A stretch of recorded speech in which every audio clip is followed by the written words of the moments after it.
Hi, Thea. Hi, Anne.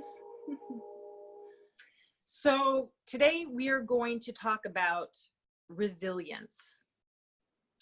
And I come to this partly because I have been seeing an overemphasis, I think, on people's victimization in this culture, in this society, throughout our history.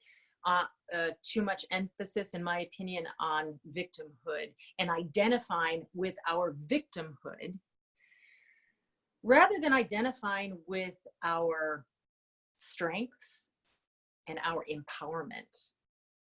And we won't get too into this, but the last conversation we had was, we talked about empowerment. What is empowerment? And you pointed out that this word it's thrown around a lot and it's used a lot. But I think we need to get clear about what is empowerment and what is resilience. How do we become resilient? How do we remain resilient to face the challenges that inevitably we face throughout our lives? And one of the colorings I think that we had spoken about in regards to the dynamic of victimhood is this, the functioning of victim mindset to look to the world to change, to make the victim feel better. Right. To ask for that which is outside to alter. And one of the dynamics we've spoken about is really, this is a relationship, right? So you have the individual in its victim state or non-victim state relating to the world. And both of them have to be interacting and connecting together and pressing upon one another to, to enact change and development as a species, as a culture, and so on. And so when the victimhood is getting stuck in this one direction dynamic to the outside world, we're really not going anywhere good. So that's one part. And then we were talking about what is it that can cultivate resilience? And speaking as parents, as mothers, we're looking at, okay, what does that mean for parenting? You know, there's numerous parenting books and styles and everything, but what is the function of a parent to be able to bring forth? Can we pause? Sorry, my timer's going off. Sure. I forgot. Yeah. So just to come back after that interruption, you were talking about parenting, what kind of parenting, the type of parenting that really helps children become the type of adult that can weather the storm, as opposed to being demolished by it and demanding that the world change or stop or alter to accommodate their inability to handle that, right? So that's my take on it, right? Right. And within that take, I mean, we talked about there's a difference between the demanding gesture and the commanding gesture. And within that, I feel like it's important just to have those moments to distinguish. I think recognizing the difference of just, hey, pull yourself up by the bootstraps and you just do it. And that's true. And when there are true things that need altering in a culture, that's that picture of that pressing. We have to change one another in that relationship to evolve. Exactly. Right. And in the last conversation, in another conversation that we had, I said, you know, the extreme version is that idea of throwing a kid into the water before they know how to swim and sink or swim, right? And that people may have learned to swim that way back when. But that's not ideal either, because that's traumatizing as well. And then probably they don't like to swim. So, exactly. Right. Yeah. So, So talking about the distinguishing, what is that characteristic or style of parenting? And through many conversations over the years, I had coined it as benign neglect as a parenting style or as a parenting tool. And so here we get to talk about how that dynamic can be utilized as a parent with a child. It can also be utilized as a friend to a friend, or a partner to a partner, in whatever dynamic. And essentially, it is when the child or friend or whomever is in a problem, in a struggle of sorts, whatever that is, that you as the, or me as the support, the friend, the parent, the guide, is clear about where they are with their problem and where I reside with myself. Therefore, I'm not getting into their problem with them and taking it over and trying to fix it. But I can be a supportive tool or guide to help them find their way to their own solution. yes. So, Yes. So because in another conversation we talked about, it's not helicopter parenting, right? It's also not cry it out. right.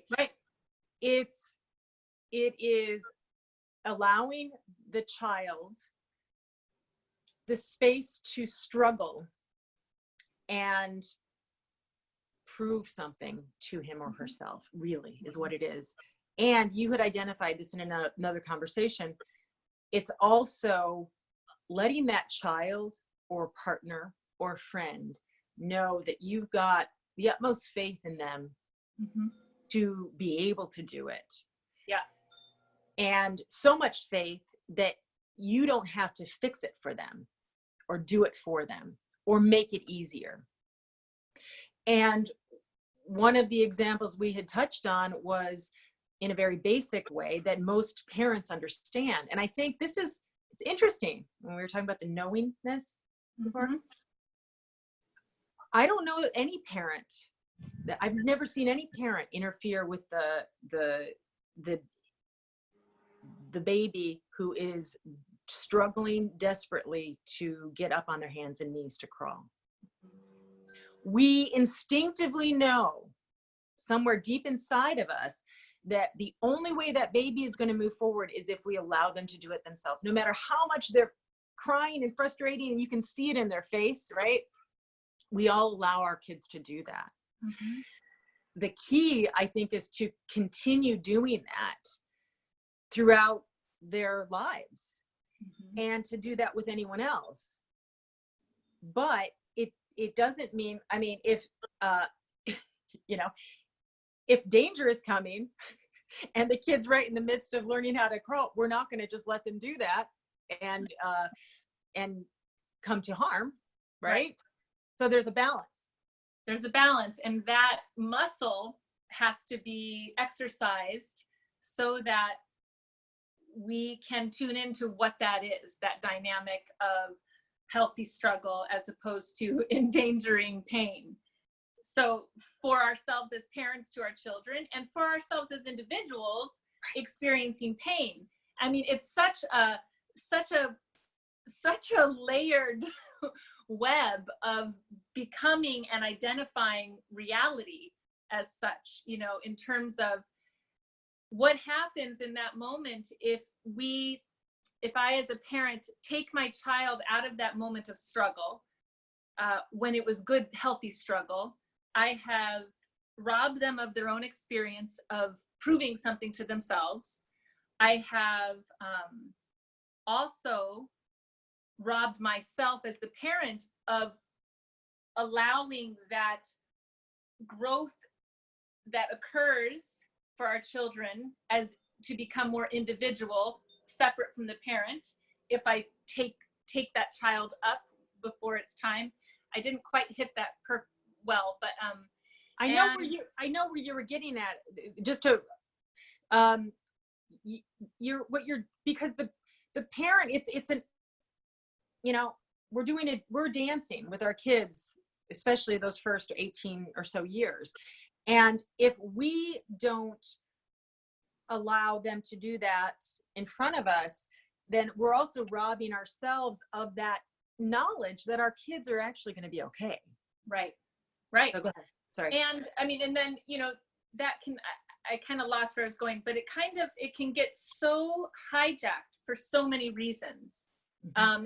And sometimes you'll see this with parents who, I can't remember, it's some syndrome of some sort, or some complex that it's called, when a parent needs a child to be sick. Yeah. Right. So, right. so that's like an extreme distorted dynamic of it. Right. To be needed. Yeah.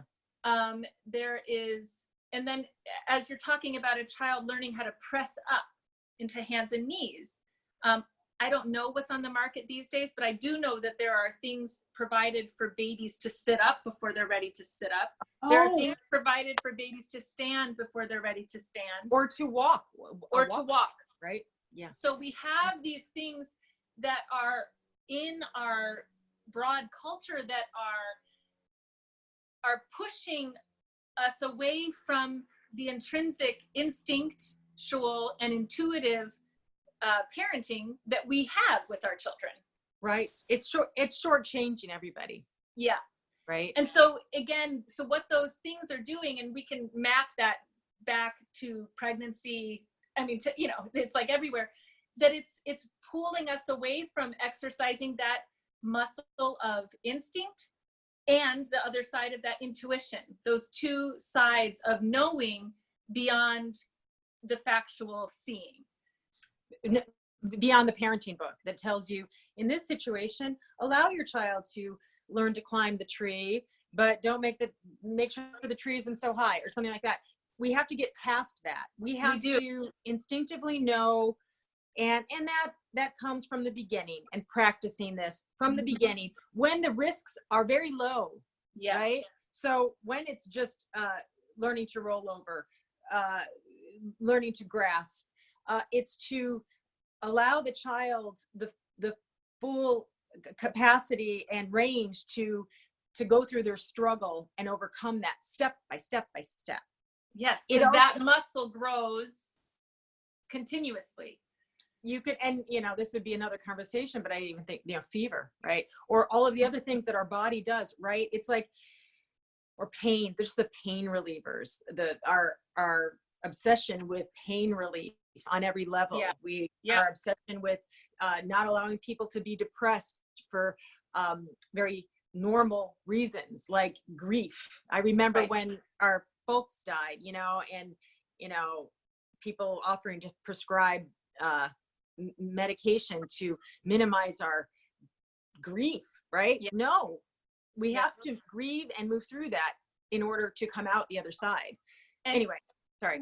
Well, one more thing, I think, I know it's so fun and exciting to explore the ideas and see all the avenues where they're connected. But one of the other parts was in that experience of struggle and frustration and discomfort, as parents, it's such a huge responsibility in terms of identifying and naming things for our children. So rather than that struggle, that hard work that makes their muscles tired, rather than that being pain, that's frustration and strengthening. But if it has been named as pain, I'm using this pushing up onto hands and knees, but it could be so many other things. I work with kids who, they have sore muscles and it feels like pain because they don't yet know how to name that as, my muscles are sore because I use them in a new way. Mm-hmm. So just the importance of that identifying and naming of something. And if we don't allow that healthy struggle, when that resistance comes at us in an uncomfortable way, a child who has not had the experience of going through that resistance, feeling that resistance and coming out the other end may think, whoa, that's pain and I'm supposed to stop. Or there's something wrong here, which relates to something we've talked about before, which is what you said, being okay with being uncomfortable, Yes. being comfortable with being uncomfortable. Yeah, getting comfortable in the discomfort. There you go. Sorry. And that is parents. I mean, that's like one of our first jobs, getting comfortable with that discomfort of everything that's going to be coming our way, raising children into the world. And if we can get comfortable there, our kids can get comfortable there and find their own way with it, and not avoid it. Not avoid it, right? Yeah. You know, and which also reminds me of other things we've talked about, a conversation we'd had about just, you know, even in a household. I mean, I've talked to other friends of mine about this, but, you know, my husband and I fight, right? Mm-hmm. We don't take it behind closed doors and then come out after it's all resolved. The kids see us fight, the kids see us resolve it, mm-hmm. right? And you know, some might say we're a little too, you know, just it's all out here, right? There's but hold on one sec. Okay. So anyway, so yeah, just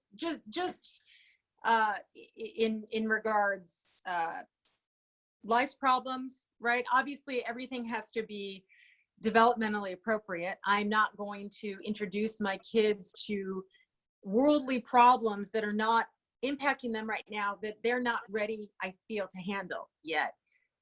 But bit by bit, I think that we can, you know, we need to find a flow in which we're not contriving the world. You know, there is a struggle. The human experience is and can be a struggle. There is beauty in the struggle, right? Mm-hmm. And we overcome and we triumph. And so how do we guide our children to learn that and know that in themselves?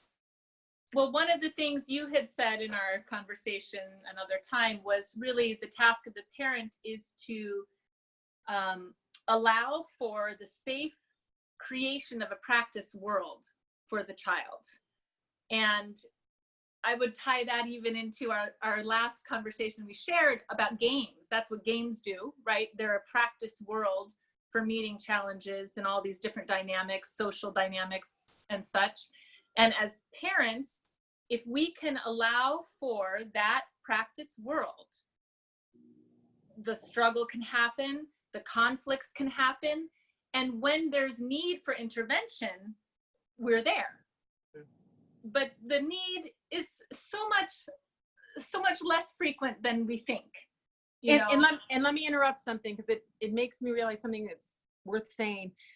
I think the reason that we have gone this whole other direction is because our generation, maybe even the generation before, came from more authoritarian mm-hmm. and extremeness the other way, that we've been we're reacting to that. And people maybe perhaps are going overboard in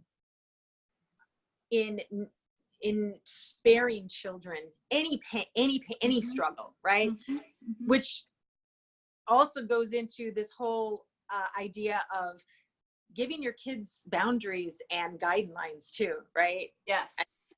I think we both, exactly. We both live in areas where a lot of people read a lot of books about parenting, and I think there's sometimes a tendency to, in order to allow the child to freely express themselves, they're not giving the child enough boundary to push against. Right. And so what that also sparks for me in that is, you know, really when I was thinking about this benign neglect, it was sort of like how to raise a child that you'll like as an adult, that you'll like to be around as an adult. And okay, we're back. So I believe I was talking about this idea of how do you raise a kid you're going to like it as an adult, and ideally, hey, that you mostly like when they're a kid as well. There's going to be periods where you don't, that's appropriate. And we were talking a little bit earlier about how allowing for or giving the space of a benign neglect practice of parenting allows for a young person or anyone to develop their own relationship with what is good and true, to build a muscle with those activities and ways of relating to the world. And if those ways are practiced and that relationship with what is good and true and beautiful is strengthened, then they're able to come into the world and touch in with those qualities and know when they're in line with those qualities and when they're not.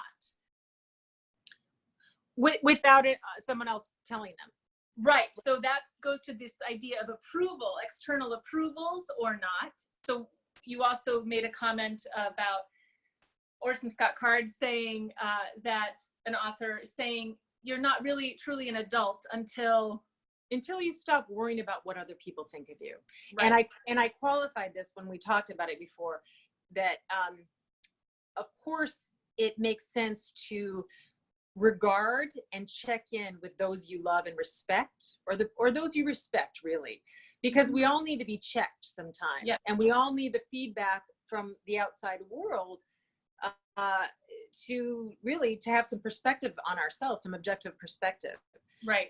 But and this is a conversation for another time, but I think even our educational system is geared toward training people from very early ages to seek approval, to seek authoritarian approval, really, authorities' approval, or seek someone's approval in order to move forward. And I think the key is to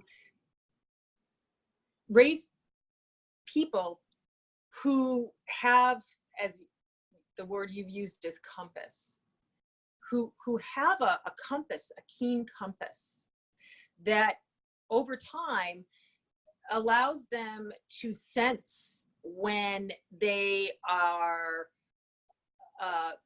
behaving badly, basically, right? Or going down the wrong path. Because it's not about behaving badly, or it's also about behaving purposefully. There are some great figures in history, many, who have gone forward because their compass told them and directed them so. And much of the world thought they were crazy, right? But they ended up being the movers. Well, and I feel like I just want to fill that in a little bit, because I think developmentally, there is an appropriate time to look to your teacher, your guide, your parent for approval. That is a healthy, appropriate thing. Right. But the task is then for that dynamic to evolve. So when that teacher, parent, is doing a good job, they get to where that the student isn't looking for the approval anymore, because the approval is in the doing or the act itself. And so that's a dynamic of teaching that gets distorted as well. Right. And parenting, teaching and parenting, right? Because if the teacher or the parent is not mindful enough of their own stuff to do their best to regard that other being, that other person, as a separate free being, as a free being, a separate free being, having their own growth, their own challenges, their own struggles that don't reflect on us one way or the other, right? Yeah. If they can do that, they'll go a long way toward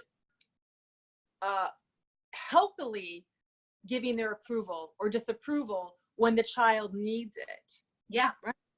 And knowing when those moments are, which is so key. And that really, so two things out of that, if I can keep it. One was, touching on traumas before I go into that, the other part I wanted to accent is, so in terms of that trauma that we can get caught up in, Yeah. which doesn't allow that person to go through their own struggle of their own that isn't ours. Let me clarify that. Please.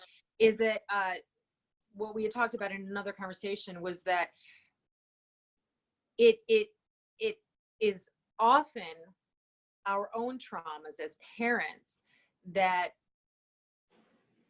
influence us to not want to let the child struggle through their necessary struggle, right? We want to spare them the traumas that we had, which is why it's so important to become conscious of our traumas, identify them, and work through them in whatever healthy way we can, not get stuck in them and project them onto our children as well. So we had talked about that, which traumas probably needs to be its own conversation. And I'm seeing our time, we're going pretty long. We're going on. But so really it's the notion, if we're just to pull these things together, the notion, oh, I got it. Really the work is individually as parents, individually as a partner or friend, is that work of clarifying our own work, our own habits that either take us into good things or bad things, and good healthy relationship practices.